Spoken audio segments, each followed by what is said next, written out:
The rain hit the pavement like shattered glass, but the freezing cold was nothing compared to the sharp, suffocating sting of the heavy oak door slamming in her face. Through the grand, arched windows of the historic Connecticut estate, Young watched her mother-in-law, Beatrice, smirking triumphantly, a crystal glass of Merlot in her perfectly manicured hand. Beside Beatrice stood David, the man who had stood at an altar and promised to protect Young, staring at the floor, cowardly, silent, and entirely complicit. They thought they had just discarded the trash. They thought they were the undisputed masters of the house.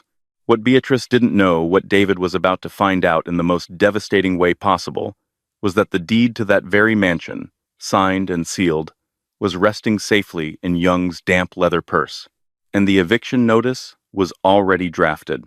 To understand how Young found herself shivering in the torrential downpour of a harsh October night, you have to understand the suffocating ecosystem of the Sterling family. The Sterlings were old Connecticut money, or at least, they desperately projected the illusion of it. Beatrice Sterling was the matriarch, a woman whose entire identity was entirely wrapped up in her surname, her country club membership, and the sprawling, ivy-covered walls of Sterling Manor. Young, on the other hand, was from a profoundly different world. She grew up in a middle-class suburb of Columbus, Ohio.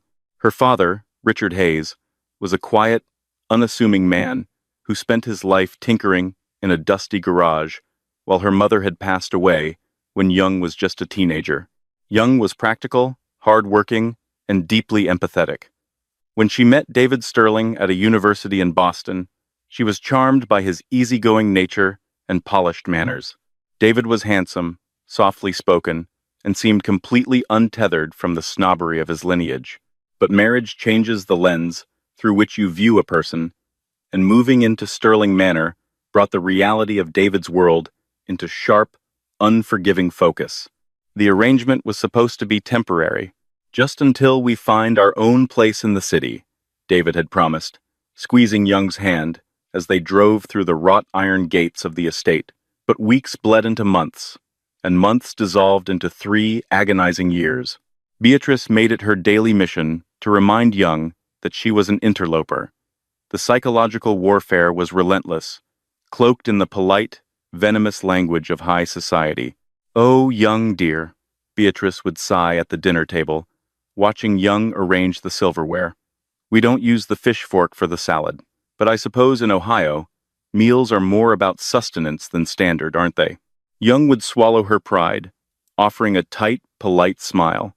She endured the passive-aggressive comments about her clothes, her career as an independent accountant, and her lack of a proper pedigree. She endured it because she loved David. But David was a ghost of a husband when his mother was in the room. He was a man deeply conditioned by a lifetime of Beatrice's emotional manipulation. Whenever Young brought up the constant belittling behind closed doors, David would rub his temples and sigh. "You know how she is, Young. She's from a different generation. Just let it roll off your back. It's her house, after all." That was the phrase that echoed through the cavernous halls of the manor. It's her house. Beatrice wielded the estate like a weapon. The manor was an imposing, Gothic revival masterpiece, boasting 20 rooms, sweeping mahogany staircases, and a library filled with first editions. But if you looked closely, the cracks in the Sterling facade were glaring. The wallpaper in the east wing was peeling. The grand chandelier in the foyer was missing several crystal teardrops, and the plumbing groaned with an agonizing rattle every time a faucet was turned. Beatrice acted as though she commanded an army of servants, yet the reality was that she had fired the housekeeping staff years ago, citing incompetence. In truth, Young knew they couldn't afford them. Young became the unofficial maid, cook, and errand girl, managing the estate's upkeep while running her own remote accounting business.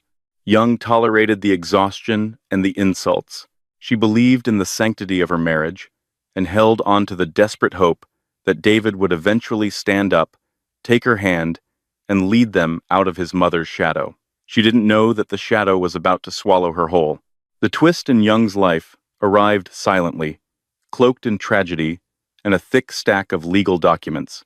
In the second year of her marriage, Young received the devastating news that her father, Richard, had suffered a fatal heart attack. The grief was a heavy, suffocating blanket. David offered obligatory comfort, but it was Beatrice who made the funeral agonizing, loudly complaining about the dreadful humidity in Ohio and the appalling lack of decent catering at the wake. A month after the funeral, Young sat in the sleek, oak-paneled office of Arthur Pendleton, a gruff, fiercely intelligent patent lawyer who had represented her father for decades. Young had expected a modest life insurance policy, perhaps enough to finally put a down payment on a small house away from Beatrice. Instead, Arthur slid a manila folder across the desk. "Your father was a very private man, Young," Arthur said, adjusting his wire-rimmed glasses. "He was also a genius. Those components he was constantly tinkering with in the garage, he patented a specialized microvalve used in modern hydraulic aviation. 3 major aerospace corporations have been licensing it for the last 6 years." Young stared at the documents, her vision blurring. "What does that mean, Arthur?" "It means," Arthur said softly, "that after taxes, corporate fees, and the sale of the remaining patent rights, your father has left you an estate valued at roughly $22 million. The shock was absolute. Young was instantly launched into a stratosphere of wealth that made the Sterling family's old money look like pocket change. But Young was her father's daughter, pragmatic, quiet, and deeply averse to flashy displays of wealth. She decided to keep the inheritance a secret, transferring the funds into a secure, private trust. She wanted to figure out how to handle the money responsibly before telling David. But 2 weeks later, while organizing David's home office, Young found a letter shoved hastily into the back of a drawer. It bore the heavy, intimidating crest of a major national bank. It was a final notice of foreclosure. Young's heart pounded as she read the stark, unforgiving terms. David's late father had made a series of catastrophic investments, leveraging the manor to the hilt. The Sterlings were completely bankrupt. The estate was millions of dollars in debt, and the bank was seizing the property in 30 days. It was going to a private auction. When Young confronted David that evening, he broke down in tears. "My mother doesn't know the extent of it," he sobbed, burying his face in his hands. "If she loses this house, the scandal, the humiliation, it will literally kill her. We have nothing, Young. I'm a failure." Looking at her broken husband, Young made a monumental, fateful decision. She didn't reveal her newfound wealth to him. Instead, she contacted Arthur Pendleton the next morning. "I need to buy a house," Young told the lawyer over the phone, "and I need it done quietly." Arthur was vehemently opposed. "Young, I looked into the Sterling estate. You are buying a sinking ship for people who would gladly drown you to stay afloat. Let the bank take it. Let them face reality." "I love him, Arthur," Young pleaded. "If I buy it outright, the debt is cleared. David keeps his pride, Beatrice keeps her illusion, and I save my marriage. Please, set up a shell company." Within 2 weeks, an anonymous corporate entity named Oak and Ivy Holdings, LLC, of which Young was the sole owner and beneficiary, purchased the debt and bought Sterling Manor outright from the bank for $4.5 million. The bank notified David that a private investor had acquired the debt and, miraculously, had decided to halt the eviction indefinitely, granting them an unprecedented grace period. David wept with relief. Beatrice, entirely ignorant of how close she had come to living on the streets, simply adjusted her pearl necklace and said, "Well, of course they backed off. The bank knows better than to evict the Sterlings. The public outcry would be deafening." Young said nothing. She paid the property taxes, funded the hidden repairs, and covered the exorbitant utility bills from her private accounts, funneling the money subtly through David's joint account, so he thought his modest salary was somehow stretching further than ever. She was the invisible Atlas, holding up their world. She thought her sacrifice would buy peace. She was terribly, tragically wrong. The breaking point arrived on a Tuesday in late October, exactly 8 months after Young had secretly bought the manor. Beatrice had decided to host a lavish dinner party.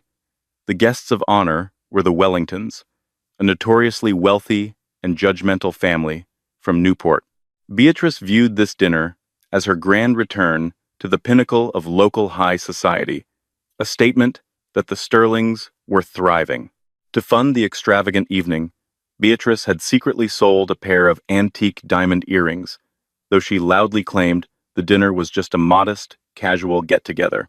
She demanded perfection, and because she refused to hire caterers, claiming they lacked the refined touch of a home kitchen, the burden of cooking a five-course meal for 12 people fell squarely on Young's shoulders. Young spent 3 days prepping. She roasted a prime rib, whisked complex reductions, and polished the family silver until her fingers bled. On the night of the party, she was exhausted, her hair pulled back, wearing a simple black dress, moving frantically between the sweltering kitchen and the dining room. The atmosphere in the dining room was thick with pretension. Beatrice held court at the head of the table, laughing loudly, her glass constantly refilled. David sat near the middle, looking handsome, but playing the role of the quiet, obedient son. The disaster struck during the third course. Young was carrying a heavy, silver tray, bearing a delicate mushroom and truffle risotto. As she approached the table, Beatrice suddenly pushed her chair back, without looking. The heavy mahogany chair caught Young's knee. Young stumbled. She desperately tried to overcorrect, but the heavy silver tray tipped. A portion of the hot risotto slid off the edge, landing directly onto the lap of Mrs. Wellington's custom silk gown. The dining room descended into chaos. Mrs. Wellington shrieked, jumping up as the hot food ruined the expensive fabric.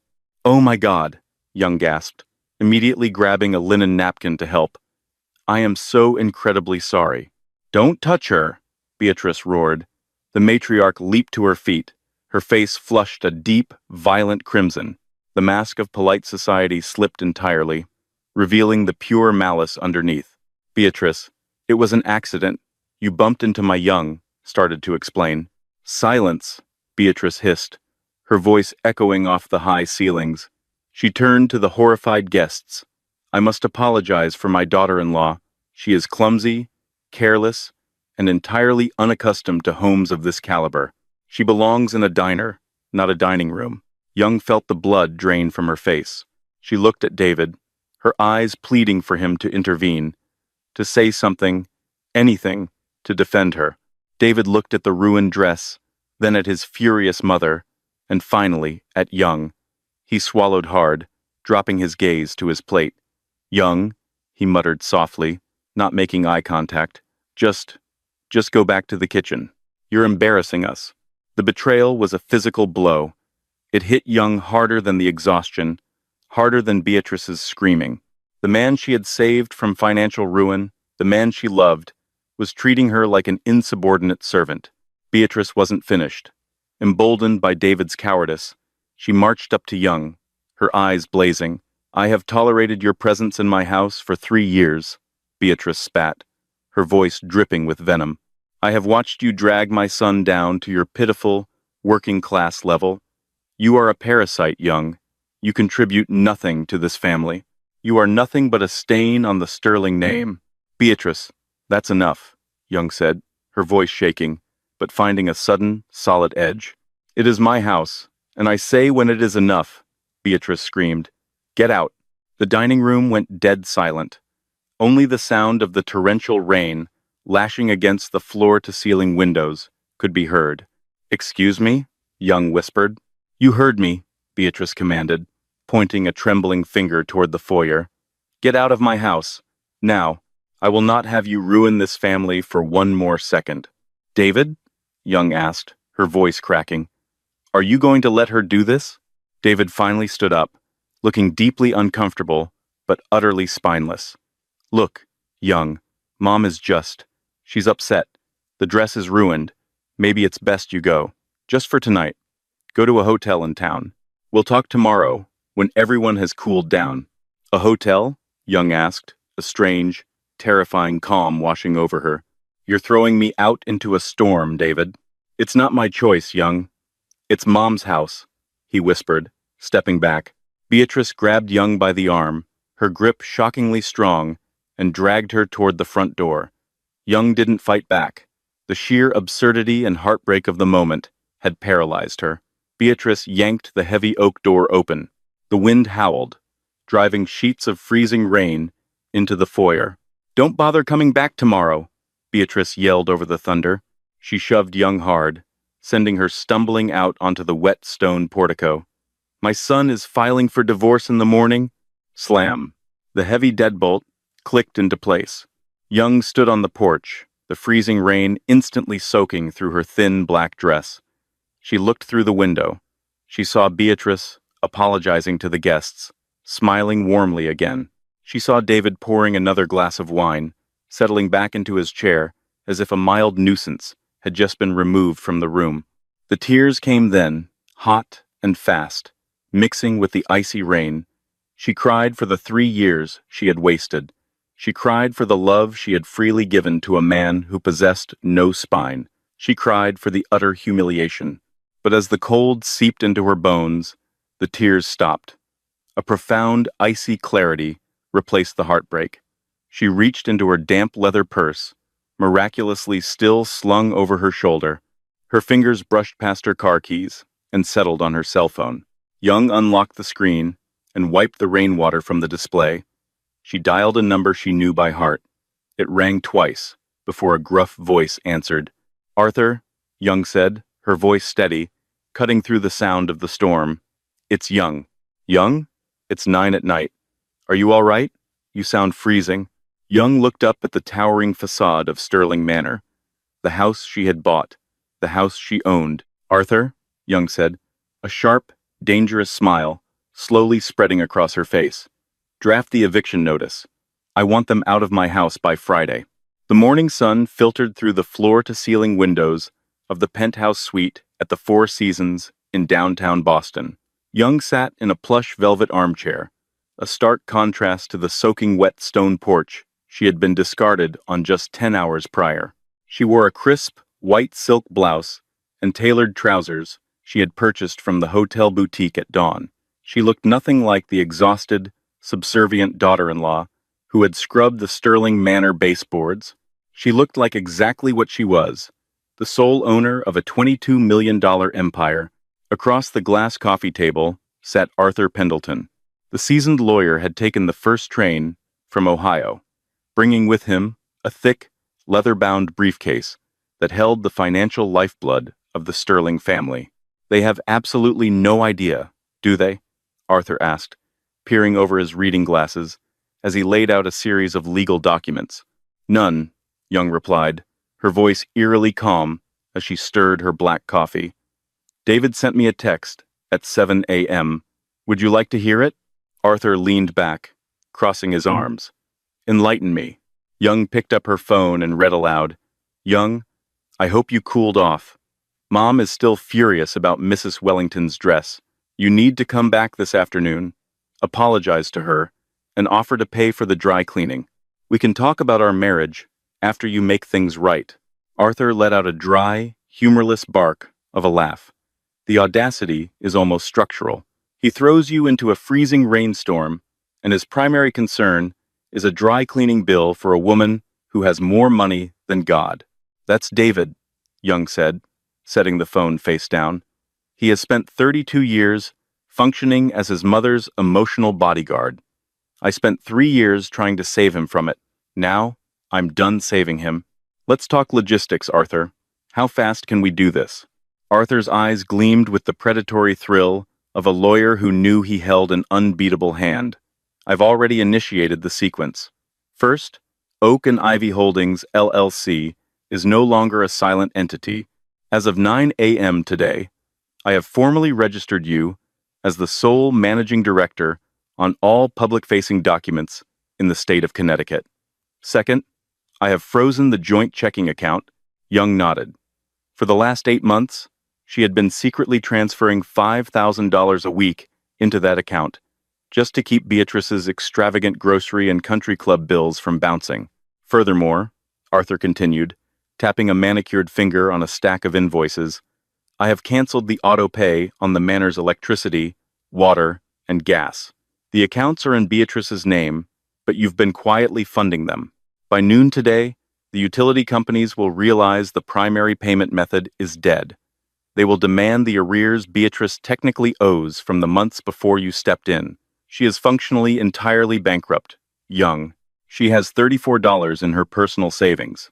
And the eviction? Young asked, her heart beating a steady, relentless rhythm. Drafted, stamped, and legally binding, Arthur said, sliding a crisp piece of paper across the table. It bore the heavy seal of the state court. Because they sold the home to your LLC to avoid foreclosure, they are technically month-to-month tenants in a property you own entirely outright. Since there is no formal lease agreement in place, and considering the history of property neglect, which we have documented, Connecticut law allows us to serve a 2-hour notice to quit for termination of privilege. Young stared at the document. Notice to vacate. 3 words that carried the weight of 3 years of psychological torment. I want it served tomorrow, Young said. Friday morning, Beatrice hosts her weekly society brunch at 11 a.m. I want all of her friends to be sitting in my dining room when she finds out she doesn't own it. Arthur smiled, a rare, genuine expression. I'll call the local sheriff's department to escort the process server, just to ensure there is no breach of peace. Meanwhile, back at Sterling Manor, ignorance was blissfully, arrogantly reigning.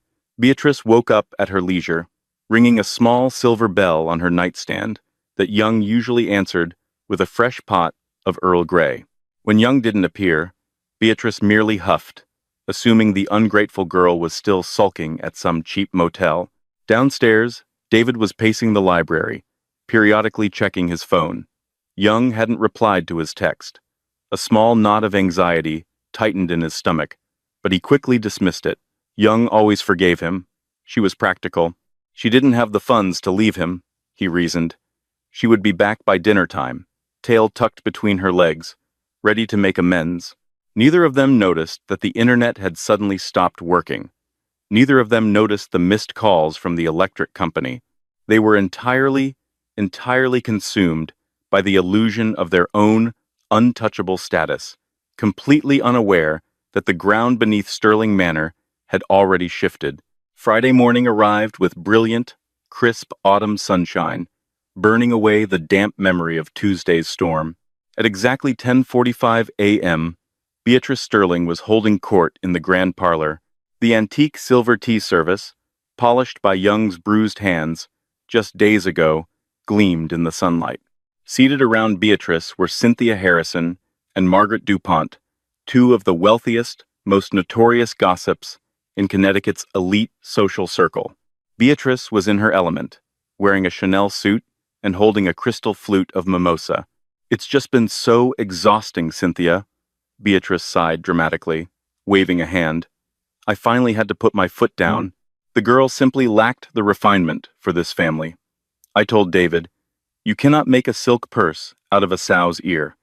I had to ask her to leave. Margaret gasped, her hand flying to her pearls. You threw her out? Oh, Beatrice, how brave of you. But won't David be terribly lonely? David is a Sterling, Beatrice declared proudly. He will recover. He needs a woman of substance, someone with a proper background, not a glorified bookkeeper from Ohio. Upstairs, David was in his bedroom, frantically refreshing his banking app. His card had just been declined for a $40 online subscription. The screen kept flashing an error message. Account frozen. Please contact administrator. He gritted his teeth, assuming Young had petty canceled his card in a fit of rage. He decided he would deal with it after his mother's brunch concluded. At exactly 11 a.m., the heavy brass knocker on the front oak door slammed against the wood. The sound echoed through the cavernous foyer, loud enough to startle the women in the parlor. Ah, that must be the caterers with the petite fours, Beatrice said, setting her glass down. David, she shrilled toward the staircase. David, get the door. David hurried down the stairs, adjusting his collar. He swung the heavy door open, expecting to see a delivery boy. Instead, he was met by the imposing figure of Deputy Sheriff Thomas Miller, flanked by a man in an impeccably tailored charcoal suit carrying a leather briefcase. "Can I help you, officer?" David asked, his polished smile faltering slightly. "David Sterling?" the deputy asked, his voice entirely devoid of warmth. "Yes, we are looking for Beatrice Sterling. Is she on the premises?" Beatrice, hearing the deep baritone of a man's voice, fluttered out of the parlor, Cynthia and Margaret trailing curiously behind her. "I am Beatrice Sterling," she announced, squaring her shoulders. "Officer, if this is about the neighborhood watch donation, I already sent a check." "Mrs. Sterling," the man in the charcoal suit interrupted, stepping forward. "My name is Arthur Pendleton. I am the legal counsel representing Oak and Ivy Holdings, LLC, the legal owner of this estate." Beatrice scoffed, a condescending smirk playing on her lips. "Oak and Ivy? Oh, you must be the holding company that bought our debt. Well, I assure you, Mr. Pendleton, my son is working on a repayment schedule. There's no need for the police to harass us." Arthur didn't blink. He opened his briefcase and pulled out a thick stack of papers bound in a blue legal folder. "Mrs. Sterling, Oak and Ivy Holdings did not buy your debt to set up a repayment plan. We bought the deed to the property in its entirety from the bank 8 months ago to save it from public auction. You do not own this house. You have not owned this house for nearly a year." Cynthia and Margaret exchanged a synchronized look of absolute horror. Beatrice's face flushed red. "That is preposterous," Beatrice shouted, her voice echoing off the chandelier. "We have an understanding with the buyer. They agreed to let us stay." "The buyer," Arthur said smoothly, his voice carrying perfectly to the eavesdropping socialites, "granted you a temporary grace period out of the goodness of her heart. However, due to recent, hostile behavior toward the property owner, that grace period has been immediately revoked." David stepped forward, his heart hammering against his ribs. "Wait, what do you mean, her heart? Who owns Oak and Ivy Holdings?" Arthur smiled. It was a terrifying smile. He pulled a single, notarized sheet of paper from the top of the stack and handed it to David. "Read the managing director's name, Mr. Sterling." David took the paper, his hands trembling. He scanned the dense legal jargon until his eyes landed on the bold, underlined text at the bottom. The blood completely drained from his face, leaving him looking like a ghost. He swayed on his feet, his mouth opening and closing without sound. "David?" Beatrice snapped, losing her patience. "David, what does it say? Stop acting like a fool." "Mom," David whispered, his voice cracking violently. "It's Young. The sole owner of Oak and Ivy Holdings is Young." The silence that followed was absolute. It was a suffocating, crushing vacuum. Beatrice staggered backward, as if she had been physically struck. "No, no, that's impossible. She's a penniless accountant. She has nothing. Young Hayes is the sole heir to the Hayes Aviation patent estate, currently valued in excess of $20 million, Arthur stated loudly, ensuring the gossiping friends heard every single syllable. "She paid off your $4.5 million foreclosure debt in cash, Mrs. Sterling. She has been secretly funding your utility bills, your property taxes, and your grocery accounts for 8 months to save your son from the humiliation of bankruptcy."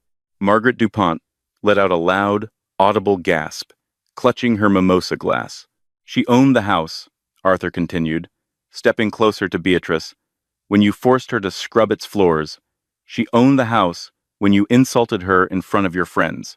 And, most importantly, she owned the house on Tuesday night when you illegally forced her out into a rainstorm." "This is a lie," Beatrice shrieked, her Chanel suit suddenly looking entirely out of place on her trembling, panicked frame. "This is a forged document. Get out of my house." "It is not your house," Deputy Miller finally spoke up, stepping forward and handing Beatrice a yellow piece of paper. "Ma'am, you have been formally served. This is a 72-hour notice to vacate. You and your son have until 11 a.m. on Monday to remove your personal belongings from the premises. If you are still here at 11:01 a.m., you will be arrested for criminal trespassing." David collapsed onto the bottom step of the grand mahogany staircase, burying his face in his hands. The reality of his cowardice was crashing down on him like an anvil. He had chosen his mother's vicious pride over a woman who had secretly handed him the world. Monday? Beatrice hyperventilated, looking wildly at her friends, who were now backing away toward the door, eager to escape the sinking ship and spread the scandal of the decade. I have nowhere to go. My money is tied up in assets. Your joint accounts have been frozen, as the funds within them belong entirely to my client, Arthur clarified mercilessly. I suggest you start packing, Mrs. Sterling. Oh, and Young sends her regards. She hopes you enjoy the rain. By Friday evening, the scandal had erupted through the affluent zip codes of Connecticut, with the destructive force of a localized hurricane. Cynthia Harrison and Margaret DuPont had not even waited until their town cars reached the end of the manor's sweeping driveway before they began making phone calls. Within hours, the whispered rumors became loud, vicious dinner table conversations. Victoria Caldwell, the president of the Historical Society, immediately struck Beatrice's name from the upcoming charity gala's guest list. Harrison Belmont, the president of the local country club, quietly instructed the front desk that the Sterling's membership, which had secretly been paid from Young's hidden trust for the past 8 months, was now suspended due to insufficient funds and reputational concerns. The walls of Sterling Manor, once a fortress of snobbery, had become a prison of undeniable reality. Inside, the atmosphere was suffocating. The reality of a 72-hour eviction notice had finally cracked Beatrice's impenetrable delusion. She spent Friday night in a state of hysterical denial, drinking the last of the cheap cooking sherry and demanding David fix the situation. But David was paralyzed. He had spent the last 48 hours leaving increasingly desperate voicemails on Young's phone. "Young, please," he had begged, his voice cracking on the 7th message. "I didn't know. I swear to God. I didn't know you bought the house. We need to talk. I love you. Mom is. She's beside herself. We have nowhere to go. Please call me back." There was no response. The silence from Young was louder than Beatrice's screaming. On Saturday morning, panic set in. Beatrice finally realized that no legal loophole was going to save her. She ordered David to start packing the antiques. "We are taking the silver," Beatrice commanded, frantically wrapping a heavy candelabra in old newspapers. "We are taking the Monet replica in the study, the Persian rugs, and the crystal chandelier in the dining room. We will sell them. We can live off the auction money until David gets a promotion." But Arthur Pendleton was a man who left nothing to chance. At 2 p.m. on Saturday, a sharp knock echoed through the house. David answered it to find Gregory Fields, an elite, highly respected estate appraiser from Sotheby's, flanked by 2 private security contractors. "Mr. Sterling," Gregory said politely, handing over a clipboard, "I am here on behalf of Oak and Ivy Holdings. I conducted a quiet appraisal of the estate's interior assets 3 months ago at Miss Hayes's request. I am here to ensure that no fixtures, art, or historical assets belonging to the property are removed." Beatrice stormed into the foyer, clutching a silver teapot. "These are family heirlooms. You cannot steal my family's legacy." Gregory adjusted his glasses, looking at Beatrice with a mixture of pity and professional detachment. "Mrs. Sterling, according to the bank records, acquired by my client, your late husband collateralized the vast majority of this estate's valuables 15 years ago. The Monet in the study is a $200 print. The Persian rugs are machine-loomed reproductions from a department store. The original family silver was sold to a private dealer in 2008. The teapot you are holding is silver-plated brass, worth approximately $40. Beatrice dropped the teapot.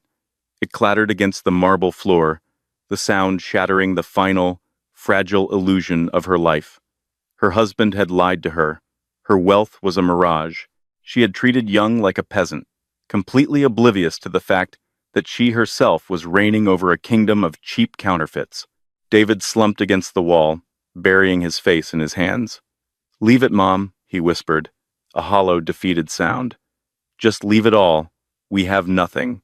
By Sunday evening, the Grand Manor looked like a graveyard.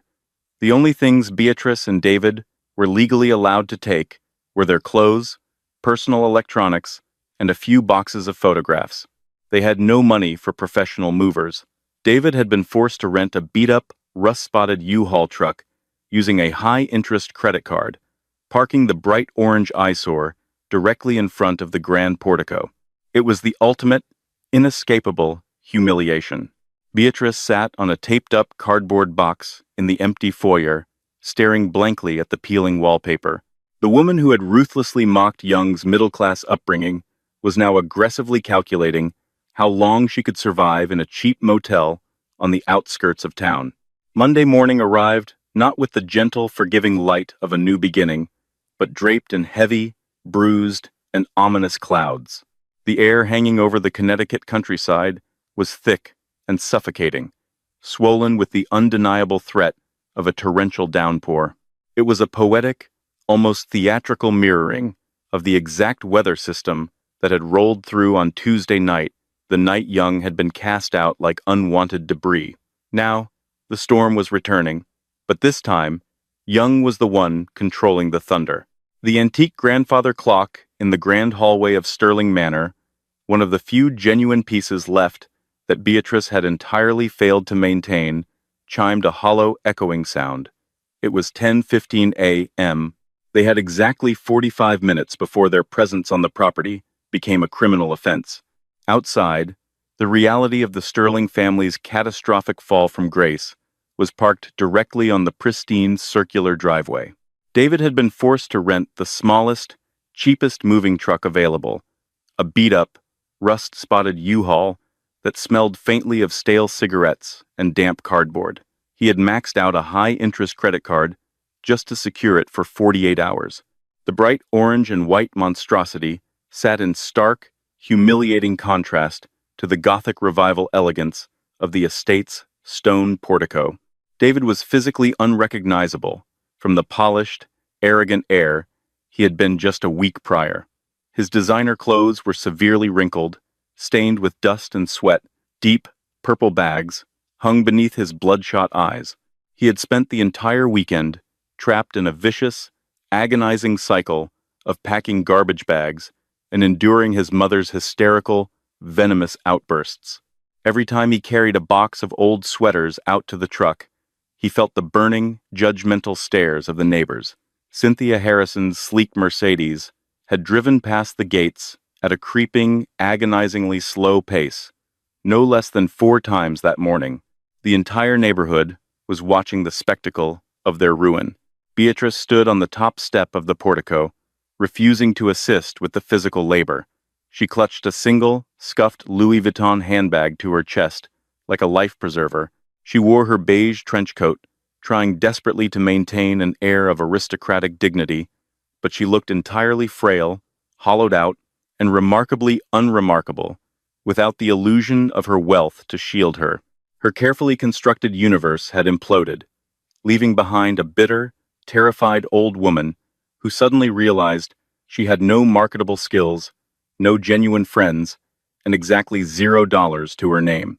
"David, be careful with that box," Beatrice snapped, her voice raspy from days of crying and screaming. "Those are the first edition Hemingways. We can sell those to a dealer in the city."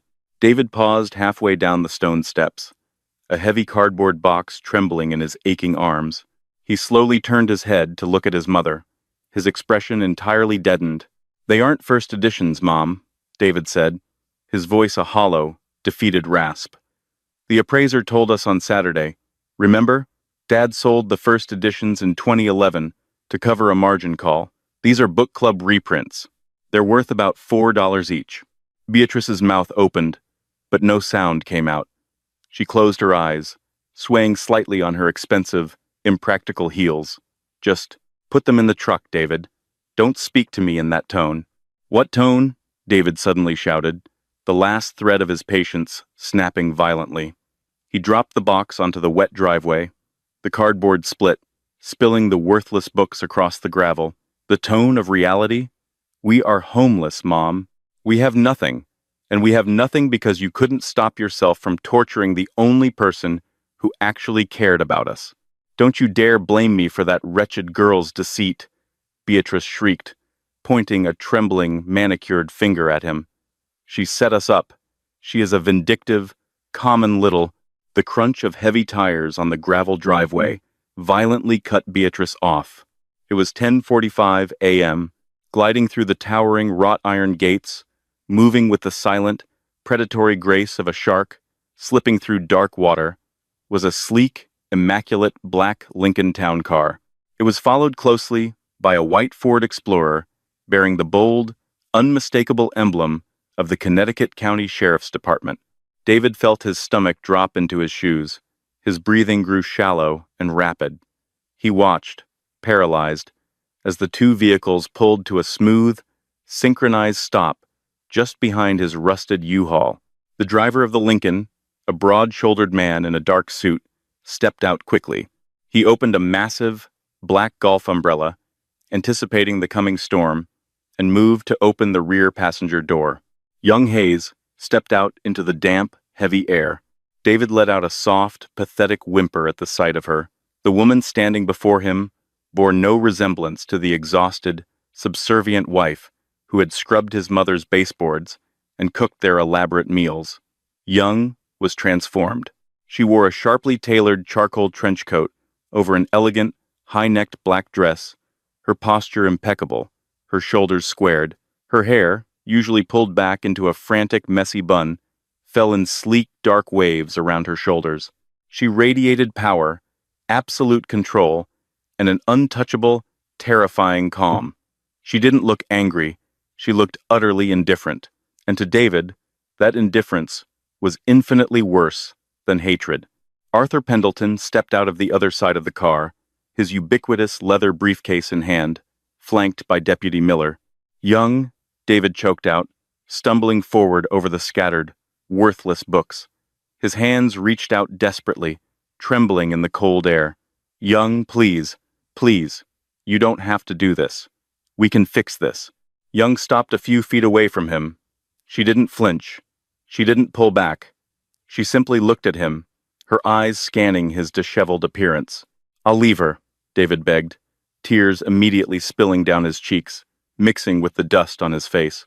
He pointed frantically back at Beatrice. I'll cut my mother off entirely. I see it now, Young. I see how toxic she is. I'll do whatever you want. We can stay here, just you and me. I love you, Young. I swear to God, I love you. Young let out a slow, quiet breath. The wind whipped her trench coat around her legs. You don't love me, David, Young said, her voice carrying with crystal clarity over the sound of the rising wind. You love the comfort I provided. You loved having a glorified maid that you could sleep with, and an emotional meat shield to protect you from your mother's cruelty. You loved the idea of a wife, but you possessed absolutely none of the spine required to be a husband.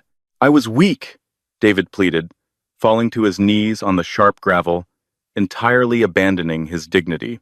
I was terrified of her. She controlled the money, the house. I didn't know you had bought it. If I had known. If you had known I had $20 million, you would have treated me like a human being? Young interrupted, her voice slicing through the air like a scalpel.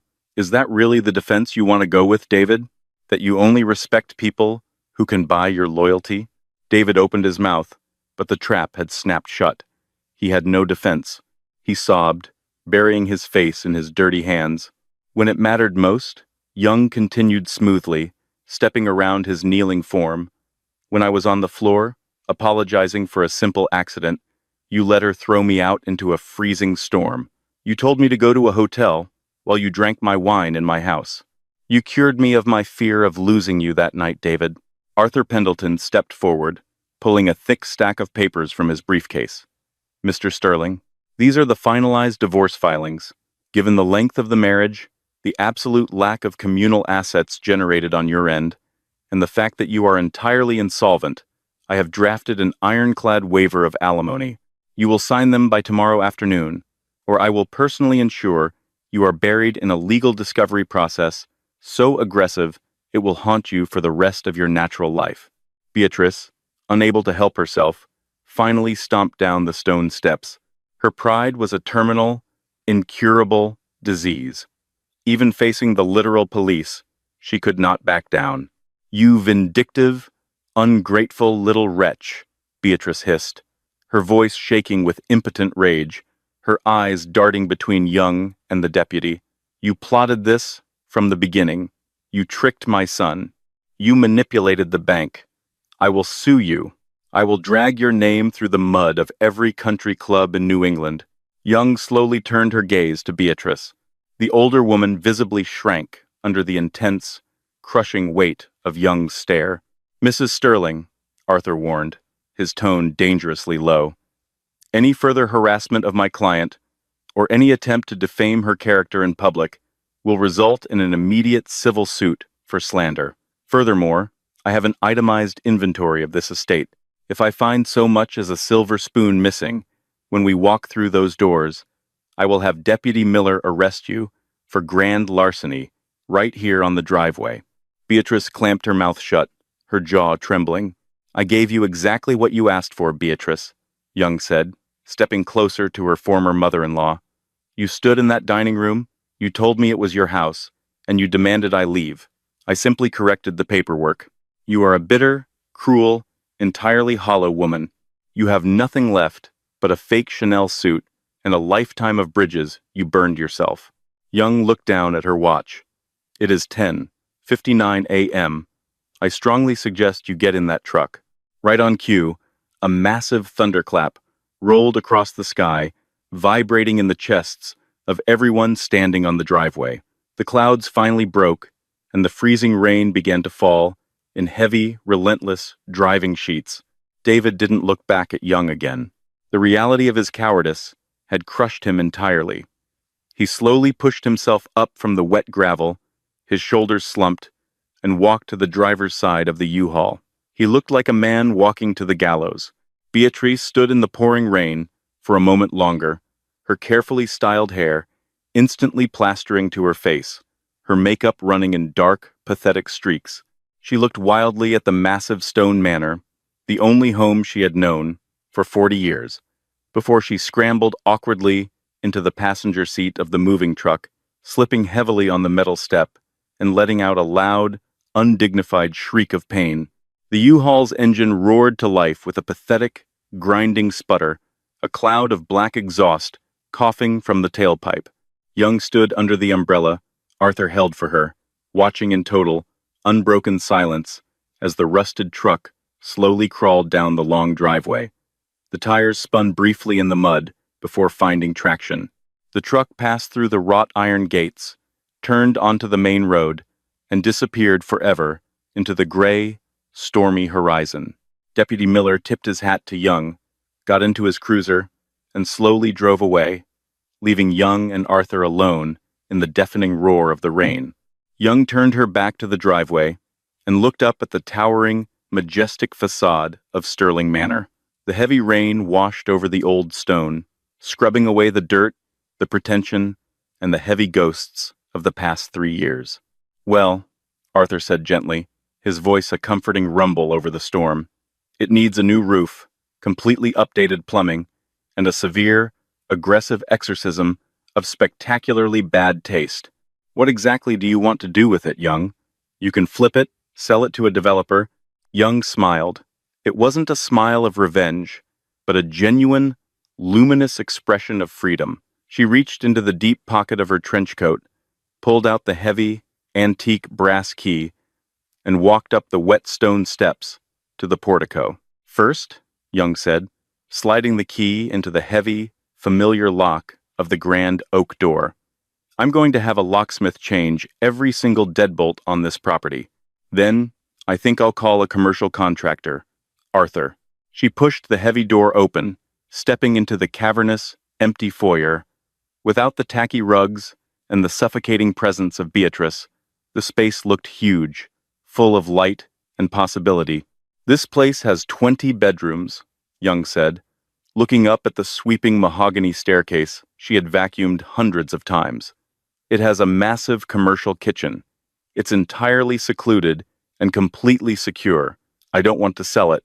I want to rip up the carpets, knock down the walls in the East Wing, and turn it into a sanctuary, a transitional shelter for women who have been thrown out, abandoned, or abused by the people who were supposed to protect them. Women who need a place to land while they get back on their feet. Arthur raised his eyebrows, a look of profound respect crossing his weathered face. That will cost millions to zone and renovate, Young. Good thing my father left me 22, Young replied, turning back to face him from inside the warm, dry foyer. Set up the nonprofit foundation, Arthur. Call it the Richard Hayes House. She looked out at the pouring rain one last time. She saw the spot on the porch where she had shivered, broken, and terrified just days ago. That woman was gone. The victim had been entirely erased, replaced by the architect of her own destiny. Young stepped back, taking a deep, restorative breath of the clean air inside her home, and with a satisfying, echoing, utterly final thud, she firmly shut the door. The story of young Hayes is a masterclass in silent resilience and the absolute devastating power of karma. It proves that true wealth isn't loud, arrogant, or cruel. It's quiet, patient, and strikes exactly when it needs to. David and Beatrice learned the hard way that when you treat people like they are disposable, you might just be throwing away the only parachute you have left. Young didn't just survive the storm, she bought the weather machine. If this story of brutal revenge, self-respect, and ultimate triumph gave you chills, do not keep it to yourself. Like this video to support Young's incredible power move, share it with someone who loves a perfectly executed twist of fate, and subscribe to our channel for more jaw-dropping, real-life stories of drama, betrayal, and absolute justice. Hit that notification bell so you never miss a tale.